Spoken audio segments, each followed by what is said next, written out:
Apakah ini kehidupan yang Anda inginkan? Petani, mata air, ladang. Anda tidak hanya memiliki persediaan buah dan sayuran yang tak terbatas, dan tidak perlu khawatir tentang cicilan rumah atau cicilan mobil. Seorang pria dapat membuat kano dengan tangan kosong dan berenang di padang gurun kapan saja. Saat kami bergerak ke atas atap, Peter terlihat memasang batang kayu sebagai purlins. Untuk mempercepat prosesnya, dinding di kedua sisi harus dibangun pada waktu yang sama. Di luar sangat dingin, Peter bersikeras untuk membangun rumah. Sebagai seorang pria berusia 70 tahun, dia melakukan semua pemanjatan dan pengukuran sendiri. Dia memiliki stamina seperti anak muda. Setiap kali ada kekurangan bahan bangunan, Peter akan pergi ke lingkungan sekitar untuk menebang pohon. Karena itu semua adalah tanahnya sendiri. Tidak ada yang bisa mengatakan apa-apa. Setelah purlin terakhir, langkah selanjutnya adalah membangun kasau. Sebelum Peter bisa melakukannya, dia harus membuat takik setengah lingkaran untuk setiap purlin. Untuk memastikan kasau-kasau tersebut saling menyatu dengan mulus. Kemudian Peter dengan senang hati mengambil papan dan menutup atapnya.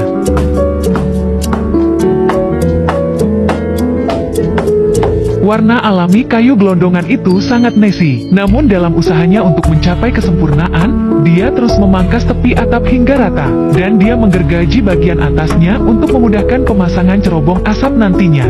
Sebelum waterproofing, untuk mencegah kotoran masuk ke dalam rumah, Peter memutuskan untuk membangun beranda. Dia merencanakan lokasi 4 tiang. Tapi saat ini, tanahnya membeku. Jadi Peter membangun 4 api unggun. Menunggu lapisan es melunak, Peter terus mengupas tiang-tiang pintu.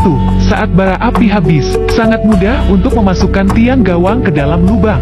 Sangat mudah runtuh jika Anda tidak berada di atas tanah yang kokoh. Peter menggunakan perancah untuk menahannya di tempatnya. Kemudian dia menimbunnya dengan tanah dan memadatkannya. Untuk membuat semuanya menyatu, dia harus memotong 4 sambungan tanggam dan duri ke dalam batang kayu, agar pas dengan keempat tiang. Peter kemudian menyusun kerangka dasar untuk beranda dengan cara yang sama. Apapun yang bisa dilakukan dengan tanggam dan duri, tidak mungkin paku bisa digunakan. Bagaimanapun, penempaan tangan sangat menyebalkan. Anda harus belajar menyelamatkannya. Setelah platform dasar telah diletakkan, Peter memberikan penekanan pada bagian atas. Dengan pengalaman membangun atap, bukankah ini langkah yang sangat mudah?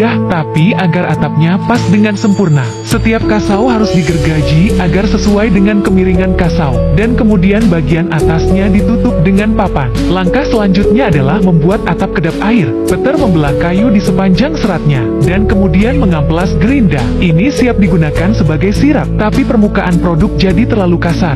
Saya yakin Peter tidak tahan, dan karena dia tidak bisa membuatnya sendiri, dia sebaiknya membayarnya. Sebaiknya dia membayarnya. Lagi pula, Anda tidak tangan. Kedap air harus dilakukan dengan benar. Bagian dalamnya tertanam dengan lapisan linoleum, dan kemudian gunakan ubin di atasnya. Metode konstruksi skala ikan. Secara estetika menyenangkan dan memungkinkan air hujan mengalir ke bawah. Setelah waterproofing selesai, Peter tidak perlu tidur dalam kedinginan. Agar bisa pindah sesegera mungkin, dia memesan pintu kayu solid. Mengingat tidak ada engsel, dia harus menggunakan toko pandai besi milik temannya. Setelah memanaskan besi hingga ribuan derajat dan menempahnya hingga berbentuk, Anda dapat menggunakan paku untuk memperbaikinya.